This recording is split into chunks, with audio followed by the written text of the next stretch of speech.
والصلاة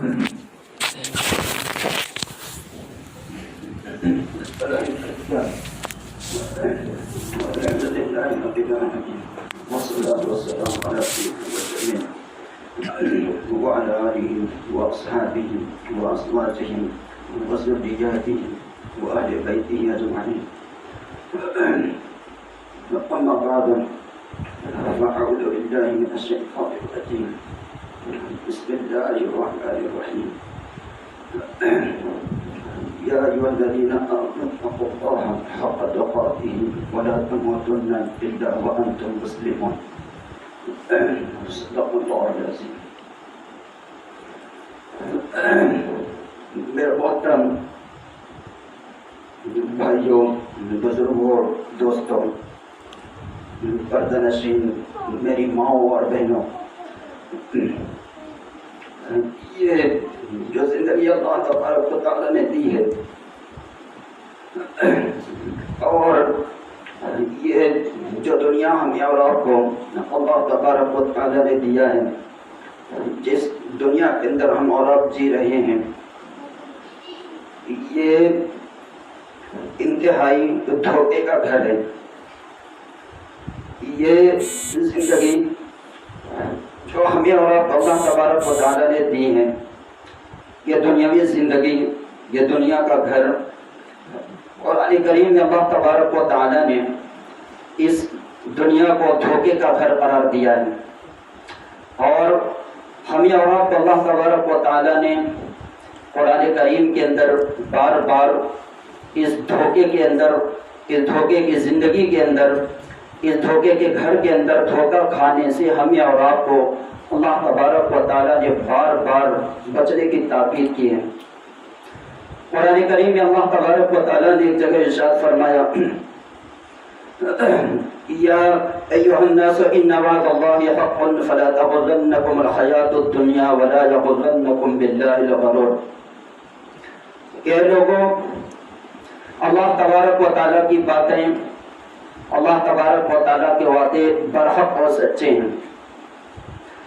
جو اللہ تبارک و تعالیٰ نے ہمیں اور آپ کو باتیں بتائی ہیں، جو ہمیں اور آپ کو تعلیم دی ہے، جن باتوں کو، جن کاموں کو اللہ تبارک و تعالیٰ نے ہمیں اور آپ کو کرنے کے لیے کہا، جن باتوں اور جن کاموں سے اللہ تبارک و تعالیٰ نے ہمیں اور آپ کو بچنے کے لیے کہا، اور اس کے اوپر اللہ تبارک و تعالیٰ نے جو وعدے فرمائے اور اللہ تبارک و تعالیٰ کی نافرمانی کرنے کی بنا پر جو وعیدیں اللہ تبارک و تعالیٰ نے بیان فرمائی ہیں، یہ سارے کے سارے وعدے اور وعیدیں برحق اور سچی ہیں. اس کے اندر کسی شک شبہ کی گنجائش نہیں ہے. آگے اللہ تبارک و تعالیٰ نے فرمایا، فَلَا تَغُرَّنَّكُمُ الْحَيَاةُ الدُّنْيَا وَلَا يَغُرَّنَّكُمْ بِاللَّهِ الْغَرُورُ. لہذا یہ دنیا کی زندگی تمہیں دھوکے میں نہ ڈالیں، اور کوئی بھی دھوکہ دینے والی چیز تم کو دھوکے میں نہ ڈالیں. یہ دنیا کی ظاہری چمک دمک، یہ دنیا کے مزے، دنیا کے عیش و آرام، اور یہ دنیا کے اندر انسانوں کی جو ریل پیل ہے، اور پوری دنیا کے اندر جو ظاہری اعتبار سے دیکھنے میں بڑی خوشنما دنیا نظر آتی ہے، اللہ تبارک و تعالیٰ فرماتے ہیں، فَلَا تَغُرَّنَّكُمُ الْحَيَاةُ الدُّنْيَا، یہ دنیا کی زندگی تمہیں دھوکے میں نہ ڈالے. یہ دھوکہ ہے. اگر اس دنیا کی زندگی کو اللہ تبارک و تعالیٰ کے حکموں کے مطابق گزارا جائے، جو کام اللہ تبارک و تعالیٰ نے ہمیں اور آپ کو کرنے کے لیے کہا ہے ان کاموں کو کیا جائے، جن باتوں اور جن کاموں سے اللہ تبارک و تعالیٰ نے ہمیں اور آپ کو بچنے کے لیے کہا ہے، ان باتوں اور ان کاموں سے اپنے آپ کو بچایا جائے،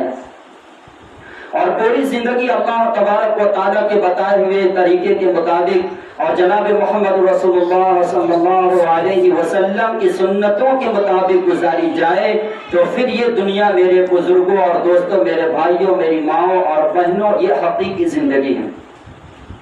پھر یہ دنیا دھوکے کا گھر نہیں. پھر یہ دنیا کی زندگی جو ہے یہ ہمارے اور آپ کے لیے یہ سراپا خیر کا ذریعہ ہوگی۔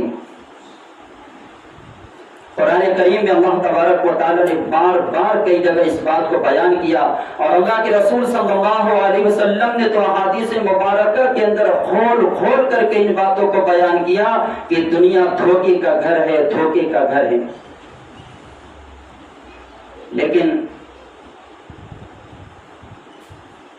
انسان کو اس طرح کی باتیں جب بتائی جاتی ہیں، سنائی جاتی ہیں،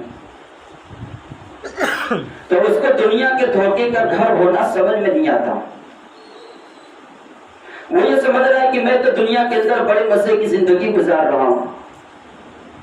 میں تو دنیا کے اندر بڑے ٹھاٹ ٹھپاٹ کی زندگی گزار رہا ہوں، بڑے مزے مل رہے ہیں، اور اس کو مولوی صاحب کہہ رہے کہ دھوکے کا گھر ہے۔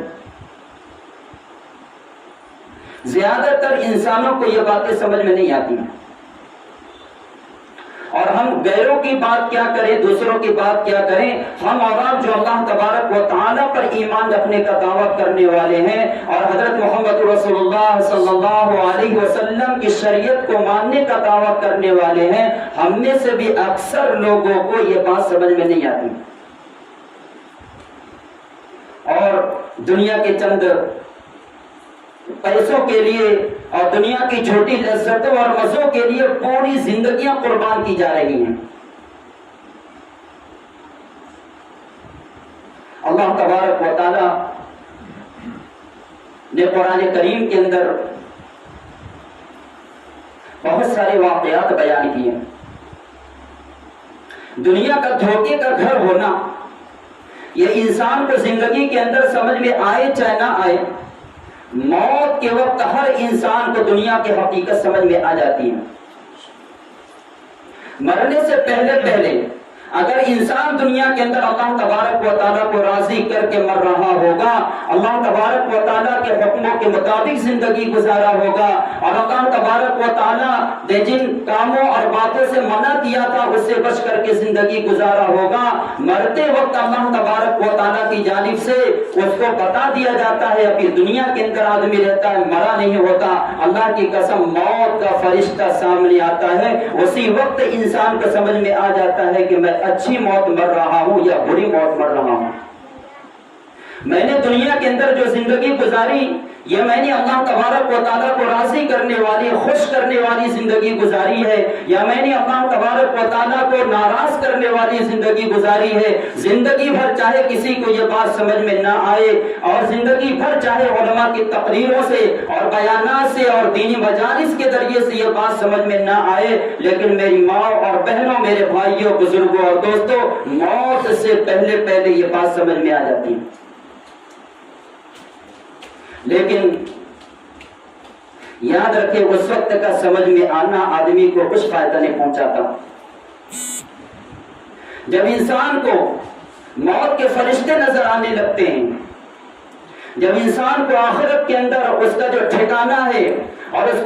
کا جو انجام ہونے والا ہے دنیا کے اندر جب اس کو نظر آنے لگتا ہے، اگر کوئی گنہگار آدمی اس وقت توبہ کرے اس کی توبہ قبول نہیں ہوتی، اگر کوئی کافر اس وقت اسلام قبول کرے، کلمہ پڑھے، اس کا کلمہ قبول نہیں ہوتا۔ اس وقت ہر شخص کو بات سمجھ میں آ جاتی ہے، اس وقت نگاہوں کے سامنے اپنا انجام ہوتا ہے۔ ابھی دنیا کے اندر آدمی ہوتا ہے، مرا نہیں ہوتا، موت کے فرشتے ابھی جان نکالنے کے لیے آئے ہوئے ہوتے ہیں۔ میرے بھائیوں، اللہ کی قسم اس کو سمجھ میں آ جاتا ہے کہ دنیا کی حقیقت کیا ہے۔ اگر آدمی اچھی موت مر رہا ہوتا ہے، اللہ تبارک و تعالیٰ کو خوش کر کے دنیا سے جا رہا ہوتا ہے، رحمت کے فرشتے آتے ہیں، اللہ تبارک و تعالیٰ کی جانب سے اس کو سلام پیش کیا جاتا ہے، اس کو جنت کی بشارت اور خوشخبری سنائی جاتی ہے، اور ایسا استقبال ہوتا ہے۔ ابھی دنیا کے اندر انسان رہتا ہے، مرا نہیں ہوتا، لیکن اس کی خوشی کا جو عالم ہوتا ہے، جو حال ہوتا ہے، اس کو بیان نہیں کیا جا سکتا۔ مرنے سے پہلے میرے بھائیوں پتہ چل جاتا ہے کہ میں اچھی موت مر رہا ہوں، اور اللہ نہ کرے، اللہ نہ کرے اگر آدمی اللہ تبارک و تعالیٰ کو ناراض کر کے مر رہا ہوتا ہے، منمانی زندگی گزار کر کے دنیا سے جا رہا ہوتا ہے،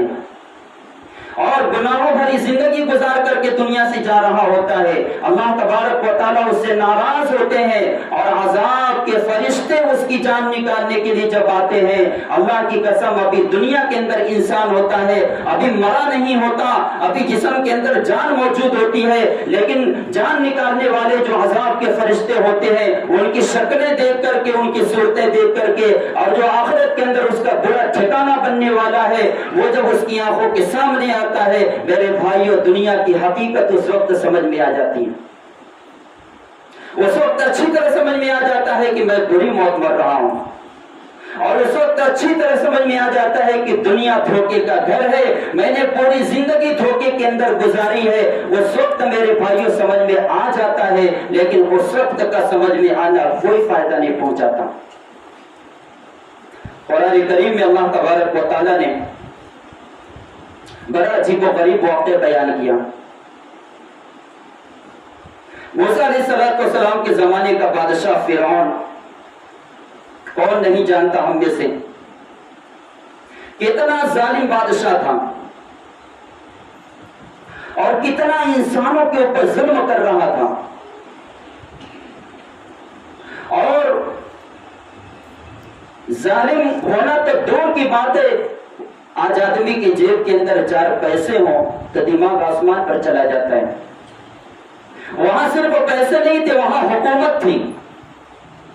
اور اس کے پاس ایسی فل پاور حکومت تھی۔ آج کل کے ہمارے پی ایم اور سی ایم جیسے حکمرانی کرنے والوں جیسی حکومت نہیں تھی کہ 5 سال کے بعد الیکشن کے اندر جیتیں گے کہ ہاریں گے ان کو پتہ نہیں ہوتا، دوبارہ یہ حکومت کی کرسی ملے گی کہ نہیں ملے گی اس کو پتہ نہیں ہوتا۔ فرعون جو مصر کا بادشاہ تھا، خاندانی بادشاہ تھا، کوئی الیکشن کا بادشاہ نہیں تھا، کوئی دنیا کی طاقت ظاہری اعتبار سے اس کی حکومت کو ختم کرنے کی پوزیشن میں نہیں تھی۔ ایسی حکومت جس شخص کے پاس ہوگی، اگر اس کا دماغ آسمان پر چلا جائے تو کون سے تعجب کی بات ہے، اور آسمان پر جانا تو دور کی بات ہے، اس کا دماغ عرش الہی پر پہنچ گیا تھا اور اس نے خدائی کا دعویٰ کرنا شروع کر دیا تھا اور لوگوں سے کہنا شروع کر دیا انا ربکم الاعلی، میں تمہارا سب سے بڑا پروردگار ہوں۔ اب آپ سوچیں، آدمی کتنا بھی گنہگار بن جائے، اپنے آپ کو گنہگار اگر سمجھ رہا ہے تو غنیمت ہے۔ یہاں گنہگار سمجھنا تو دور کی بات ہے، اپنے آپ کو خدا سمجھ رہا ہے، اپنے آپ کو اللہ سمجھ رہا ہے، اور لوگوں سے وہ باور کروا رہا ہے اور لوگوں سے اقرار کروا رہا ہے کہ تم اقرار کرو کہ میں ہی سے تمہارا خدا ہوں، تمہارا رب ہوں، انا ربکم الاعلی۔ قربان جائیں اللہ تبارک و تعالیٰ کی رحمت پر، 70 ماؤں سے زیادہ مہربان اللہ تبارک و تعالیٰ۔ ایک ماں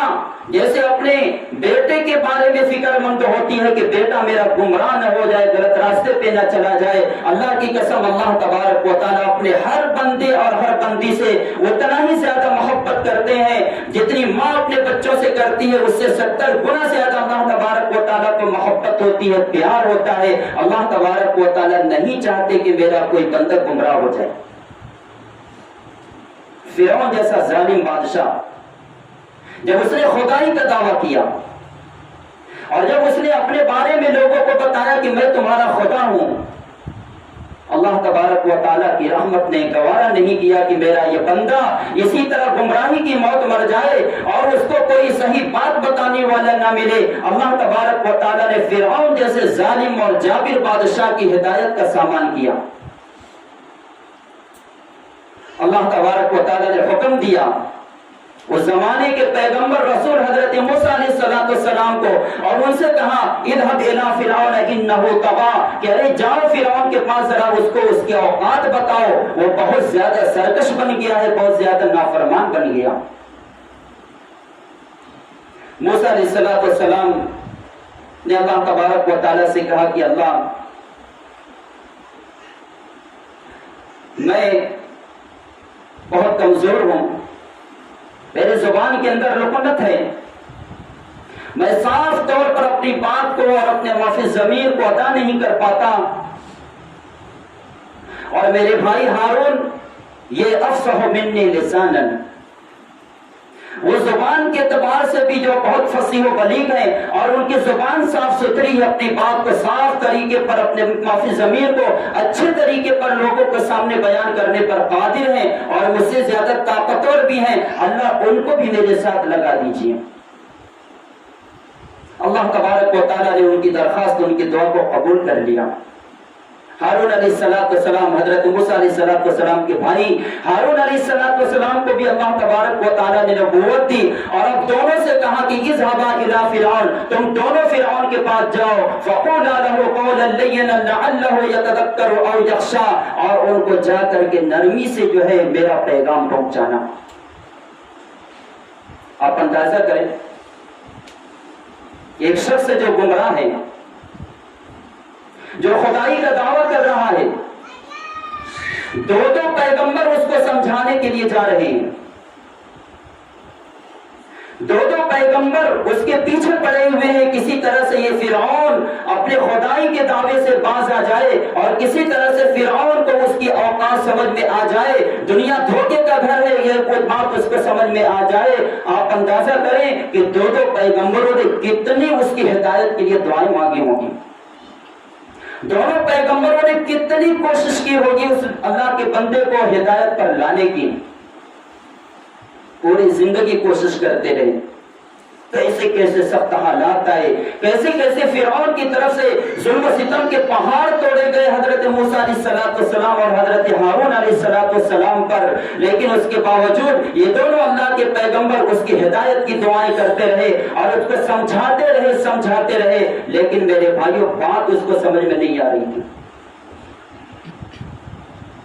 جیسے ہمیں اور آپ کو اکثر لوگوں کو یہ بات سمجھ میں نہیں آتی جب ان سے کہا جاتا ہے کہ بھائی گناہوں کے کام کو چھوڑو، یہ دھوکے کے گناہ ہیں، یہ دنیا کی جو ہے ٹیمپریری اور عارضی لذتوں کے اندر اپنی زندگیاں تباہ و برباد کرنے کے بجائے مسجدوں کو آباد کرو، نمازوں کی پابندی کرو، گھروں کے اندر اللہ تبارک و تعالیٰ کے احکام کو زندہ کرو، پردوں کو زندہ کرو اور بے حیائی کے کاموں سے اپنے آپ کو بچاؤ۔ یہ دنیا دھوکے کا گھر ہے اور یہ دنیا کی لذتیں، دنیا کے مزے یہی رہ جائیں گے، سب مرنے کے بعد کچھ کام آنے والے نہیں۔ یہ بات ہمیں اور آپ کو اکثر لوگوں کو سمجھ میں نہیں آتی، فرعون کو بھی بات سمجھ میں نہیں آ رہی تھی، لیکن کیا ہوا؟ وہی بات جو ابھی کہا کہ مرنے سے پہلے ہر آدمی کو بات سمجھ میں آ جاتی ہے۔ اچھا آدمی ہوتا ہے، اللہ کو راضی کر کے دنیا سے جا رہا ہوتا ہے، اللہ کی قسم مرنے سے پہلے اس کو بشارت دے دی جاتی ہے کہ تمہارا اللہ تم سے راضی ہے، اور یا ایتھا النفس المطمئنہ ارجعی الی ربک راضیۃ مرضیہ، اے وہ شخص جو اللہ تبارک و تعالیٰ کے حکموں پر مطمئن اور خوش تھا اور اللہ کی مرضی کے مطابق زندگی گزار رہا تھا، جاؤ اپنے پروردگار کے وہاں خوشی خوشی۔ رحمت کے فرشتے استقبال کرنے کے لیے آتے ہیں،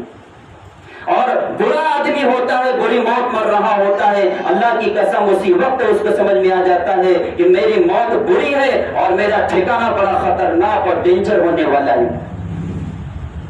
فرعون کو یہ دونوں پیغمبر سمجھاتے رہے، اس کی ہدایت کی بھیک اللہ تبارک و تعالیٰ سے مانگتے رہے، لیکن بات سمجھ میں نہیں آئی۔ بات سمجھ میں کب آئی؟ جب فرعون کی موت کا وقت قریب آیا،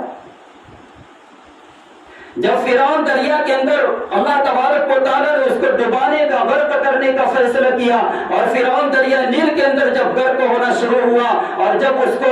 موت کے فرشتے نظر آنے لگے اور کیسے خطرناک اس کو حالات نظر آئے ہوں گے، کتنا اس کا برا ٹھکانہ اس کو نظر آیا ہوگا۔ قرآن کریم میں اللہ تبارک و تعالیٰ نے اس منظر کو بیان کیا تو ارشاد فرمایا فَغَشِيَهُم مِّنَ الْيَمِّ مَا غَشِيَهُم۔ علماء جانتے ہیں یہ عربی زبان کی یہ جو تعبیر ہے، یہ جو انداز ہے، یہ جب کوئی واقعہ بہت زیادہ ڈینجر ہو، اتنا خطرناک ہو کہ لفظوں کے ذریعے سے اس کو بیان کرنا مشکل ہو اور آدمی اس کو زبان کے ذریعے سے بیان کرنے پر قادر نہ ہو، تو ایسے موقع پر جو ہے یہ انداز اختیار کیا جاتا ہے۔ اللہ فرماتے ہیں کہ اس وقت جب دریائے نیل کے اندر فرعون غرق ہونا شروع ہوا، موت کے فرشتے اس کو نظر آنے لگے اور فرعون کو اپنی اوقات سمجھ میں آ گئی اور اس کا جہنم کے اندر جو ٹھکانہ تھا اس کو سمجھ میں آ گیا، اور کیسے ایسی ہلاکت اور بربادی کے مناظر اس کو نظر آنے لگے. ابھی تک دو پیغمبر اس کو سمجھا رہے تھے، بات سمجھ میں نہیں آ رہی تھی، لیکن اب میرے بھائیوں اس کو بات سمجھ میں آ گئی. اس کو بات اچھی طرح سمجھ میں آ گئی کہ دنیا دھوکے کا گھر ہے. اس کو سمجھ میں آ گیا کہ میری حکومت اور میری بادشاہت یہ دھوکہ تھی. اس کو سمجھ میں آ گیا کہ دنیا کے اندر جو موسیٰ اور حضرت ہارون مجھے بتلا رہے تھے بالکل سچی باتیں بتا رہے تھے. اس کی آنکھوں کے سامنے عذاب کے فرشتے تھے اور ہلاکت اور بربادی کے نقشے اس کی آنکھوں کے سامنے تھے. وہی فرعون جو ابھی 2 منٹ پہلے دو پیغمبروں کے سمجھانے کے باوجود میرے بھائیوں سمجھ نہیں رہا تھا اور بات اس کے دماغ میں نہیں اتر رہی تھی، ابھی کیا ہوا میرے بھائیوں کہ اسی دریا کے اندر مرنے سے پہلے کلمہ پڑھ رہا ہے. آپ کو پتا ہونا چاہیے فرعون دنیا میں جانے سے پہلے کلمہ پڑھ کے گیا، اور چھوٹا سا کلمہ نہیں، قرآن کریم نے اس کے کلمے کو اور اس کے ایمان لانے کو قبول حکم بیان کیا. قرآن فرماتا ہے قال آمنت انہ لا الہ الا الذی آمنت بہ بنو اسرائیل وانا من المسلمین. اتنا لمبا چوڑا کلمہ قبول کر رہا ہے. کون میرے بھائیوں؟ فرعون کر رہا ہے. کیا ہوا بھائی؟ دو پیغمبر تم کو سمجھا رہے تھے، بات سمجھ میں نہیں آ رہی تھی. دو پیغمبر تمہارے پیچھے پڑے تھے اور تم خدائی کا دعویٰ کر رہے تھے اور بات سمجھنا تو دور کی بات ہے، تم تو اپنے آپ کو کہہ رہے تھے کہ انا ربکم الاعلی. یہ کیا ہو گیا کہ تم اتنا لمبا چوڑا ایمان قبول کر رہے ہو؟ آمنت انہ لا الہ الا الذی، ایمان لایا میں اس ذات پر جس کے علاوہ کوئی معبود نہیں، جو آمنت بہ بنو اسرائیل، جس ذات پر جس اللہ پر بنو اسرائیل ایمان لائے، وانا من المسلمین، اور میں مسلمان بنتا ہوں. کیا ہو گیا؟ کیوں ایمان قبول کر رہے ہو اور اب تک کیوں نہیں قبول کر رہے تھے؟ دو پیغمبر، دو اللہ کے رسول نبی تم کو بات سمجھا رہے تھے، سمجھ میں نہیں آ رہی تھی. یہ کیا ہو گیا کہ تم کو بات اچانک سمجھ میں آ گئی؟ اتنا لمبا چوڑا ایمان قبول کر رہے ہو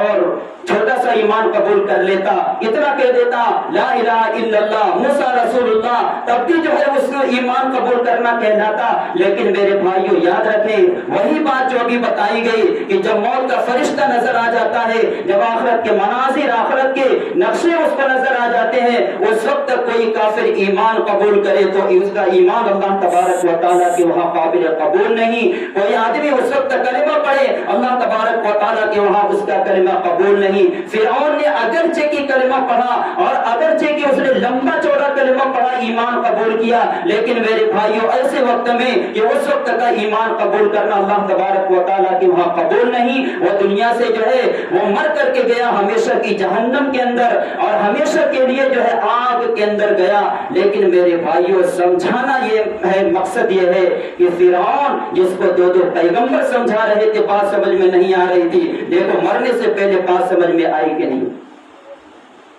وہ ایمان قبول کر رہا ہے مرنے سے پہلے، دنیا ہی کے اندر کر رہا ہے میرے بھائیوں. لیکن کب؟ ایسے وقت میں کہ اس وقت کا ایمان قبول کرنا آدمی کو کوئی نفع نہیں پہنچاتا. جب موت کے فرشتے نظر آ جائیں، آخرت کے تباہی اور بربادی کے نقشے نگاہوں کے سامنے آ جائیں، اس وقت کا ایمان قبول کرنا اور اس وقت کا کلمہ پڑھنا یہ اللہ تبارک و تعالیٰ کے وہاں قبول نہیں. یہ ایک واقعہ میرے بھائی قرآن کریم کے اندر بیان کیا گیا. بات میرے بھائیوں ہر شخص کو سمجھ میں آتی ہے، لیکن موت کے وقت آتی ہے. وہی بات میرے بھائیوں پہلے سمجھ میں آ جائے. اللہ کی قسم وہی فرعون جو دریائے نیل کے اندر کلمہ پڑھ رہا ہے، اگر وہ تھوڑی دیر پہلے موت کے فرشتے کے نظر آنے سے پہلے حضرت موسیٰ اور حضرت ہارون علیہ السلام جس وقت اس کو سمجھا رہے تھے، اگر اس نے ایمان قبول کر لیا ہوتا، اگر اس نے کلمہ پڑھ لیا ہوتا، اللہ کی قسم ہمیشہ کی جنت کے اندر گیا ہوتا. تھوڑی دیر پہلے اگر پڑھ لیا ہوتا، موت کے فرشتے نظر آنے سے پہلے، آخرت کے تباہی اور بربادی کے نقشوں کو دیکھنے سے پہلے اگر اس نے پڑھ لیا ہوتا، میرے بھائیوں ہمیشہ کے لیے کامیاب ہو جاتا، ہمیشہ کی جنت کے مزے اڑاتا ہو. لیکن اس کو ایمان قبول کرنا، اس کو ایمان لانا اللہ تبارک و تعالیٰ کے وہاں قبول نہیں ہوا. کیوں؟ اس وجہ سے کہ موت کے فرشتے اس کے سامنے تھے، آخرت کے تباہی اور بربادی کے مناظر اور نقشے اس کی نگاہوں کے سامنے آ چکے تھے.